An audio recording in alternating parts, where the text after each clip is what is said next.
Welcome into another edition of the In the Money podcast for KeenelandSelect.com. And normally on Saturdays, we take a look at stakes races all across the country, but the QE2 here at Keeneland is the big race, and there's not a whole lot else in terms of graded stakes races going on. So we're going to take a look at the Queen Elizabeth II Challenge Cup, the Keeneland feature, and the late pick 4 at Keeneland, as we've been doing for the other racing days.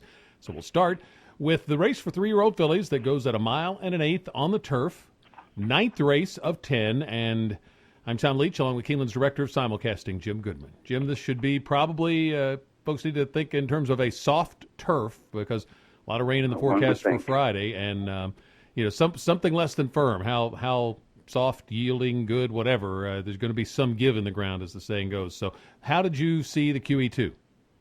Yeah, it depends on how much rain we get tomorrow, and Saturday is kind of iffy as well. So I would assume it will be soft. This turf course takes a lot of rain very well, but we'll protect it as much as we can on Friday, and Saturday, hopefully this big race goes on turf. Seeing that it's going to be a soft turf, I give an outside chance to a long shot on the inside for Tom Proctor. Ran really well on soft turf at Arlington in the pucker up.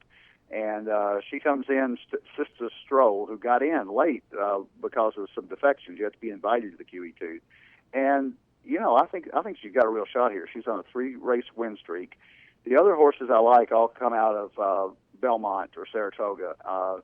The top pick, I think, regardless of price, and Sister Stroll is 12-1 morning line. Ball Dancing was extremely impressive for Chad Brown. Coming over here first time out of France on September 13th and ran the Sands Point and ran everybody down, including Sea Queen, Excellence, who chose not to come here. And I was very impressed. You run a 92 buyer your first time out, 3-year-old filly here. You look back, and she ran at Chantilly in some huge races there. So I'm going to give the edge to Ball Dancing, the 6 on top. But I'm going to use Sister Stroll below. I'm also going to use Sea Queen, the 7 for Christophe Clement. Crown Queen, Bill Mott, the 8 horse, who may wind up being the favorite off that Lake Placid win at Saratoga. And probably Personal Diary. I don't normally like Del Mar horses shipping here, but this horse ran here at Keeneland last year, ran pretty well on this turf course in the spring, and she went out there and won the Del Mar Oaks. You're not going to get that firm and turf course here on Saturday, but Personal Diary has a real shot here. Beat my Conquistador, who was unfortunately retired earlier this week. So Personal Diary has a shot, but I'm going to take Ball Dancing on top, probably Exacta Box, 1-6, and 6 with the 1, 2, 5, 7, 8. I've talked to some of the trainers in this race, and Wayne Catalano said if it gets real soft, he'll scratch Aurelia's Bell. Vicky Oliver didn't say anything about scratching, but said Personal Diary she thought preferred it firm, and talked to the assistant trainer for Daring Dancer, to Graham Motion, who said that she really does not like soft turf either, but she did run well at Keeneland with some give in the ground last spring, so he sounded as if they were inclined to stay in the race. But I think Ball Dancing, certainly off that European form, should not have issues with the soft turf.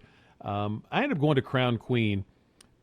Mott's very good off the layoff, obviously, and this horse has had 3 really sharp works, and she's hasn't run in a Grade 1, so she's given away a little experience there, but I think she's got upside left to tap into, and unless she were, as the favorite, I don't think I'd take her. But with a little bit of a price, I would take the 8 Crown Queen, use her with Ball Dancing, Minaret, the other Chad Brown horse, and Daring Dancer. And I think take a long look at the 1-2 for a price because of the soft turf race that you mentioned, because of how the conditions figure to be. Let's take a look at the late pick 4. Starts in race 7 on Saturday. And I liked Lovely Maria for Larry Jones, because it was heavily bet for the debut win, and then comes to Keeneland and gets a really sharp work. And these are lightly raced horses. I wasn't really wild about anybody else, and it's probably a race to spread in, but I like the idea of spreading in other races, so I'm going to just single Lovely Maria and either be alive with several chances in the pick 4 or dead instantly. And then in the 8th race, I would take all if you could afford it. If not, Street Girl was my pick. Divine Beauty, but coming off a long layoff, would be next. And then 6, 3, and 2 are others that I would use. So in the QE2, I would use Crown Queen, Daring Dancer, Ball Dancing, Minaret, Sea Queen. And then in the last race, Holiday Twist, it was the one I liked in there, but Live Forever, Wasatch, and Include Betty are firsters that all come from strong connections and could be dangerous. So if you take one, you might as well take them all. So I've got 5 by a number 5, so a single, and then with 2, 3, 5, 6, 7, with 2, 6, 7, 8, 9, with 1, 4, 6, 7. What about you? I'm going to take a different approach here. I'm going to spread in the first race. And I'm going to not single, but I'm going to go not as deep in the 8th as you did.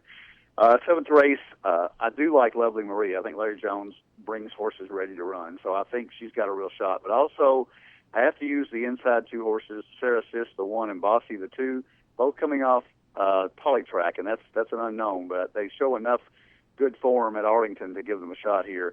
Also used Tassia Graffi, Phil Sims, won his first 2 races here, and he's having a really good Keeneland meet. I think this horse fits well off the race at Churchill. Lovely Maria, the 5, and the 8 horse, Nagzilla, for Larry Ravelli, who just took over from Eddie Canelli. So 1, 2, 4, 5, 8 in the 7th.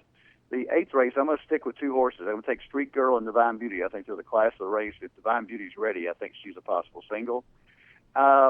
Actually, when we look at the QE2, I'm going to go 6 deep there. I'm going to do 1, 2, 5, 6, 7, 8, which is the horses that I actually talked about there, and I'm going to include that 1 horse, Sister Stroll. So that's Sister Stroll, Minaret, Personal Diary, Ball Dancing, Sea Queen, and Crown Queen.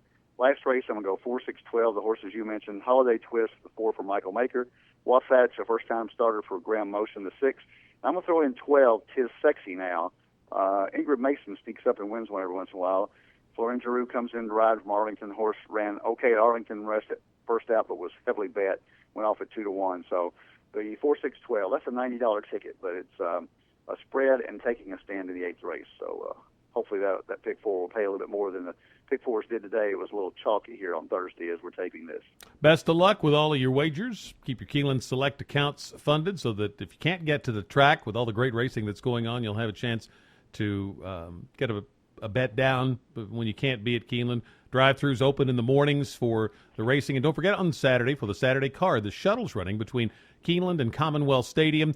So you can park at Keeneland, ride the shuttle over for the game, and then come back and catch the last part of the card, including the Queen Elizabeth II Challenge Cup on Saturday. For Jim Goodman, I'm Tom Leach. That's the In the Money podcast for KeenelandSelect.com.